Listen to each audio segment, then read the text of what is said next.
మీరు ఈ విధంగా రిమోట్ కంట్రోల్తో ఏదైనా ఒక 775 డీసీ మోటార్ని ఇంకేదైనా మోటార్ని కంట్రోల్ చేయడానికి ఏమేం కావాలో ఇప్పుడు చూద్దాం. నా ఛానల్లో ఇంతకన్నా మంచి వీడియోస్ వస్తాయి కాబట్టి సబ్స్క్రైబ్ చేసుకోండి. మొదటగా మనకు BTS 7960 బ్రష్డ్ మోటార్ డ్రైవర్ కావాలి.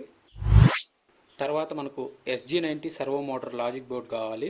ఇది PWM సిగ్నల్స్ని BTS 7960కి ఇన్పుట్గా ఇస్తుంది. దీన్ని అంటే బ్యాటరీ ఎలిమినేటర్ అంటారు.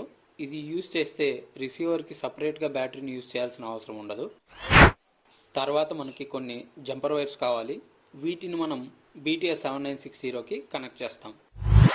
ఆ తర్వాత మనకి FlySky CT6B ట్రాన్స్మిటర్ అలాగే రిసీవర్ కావాలి.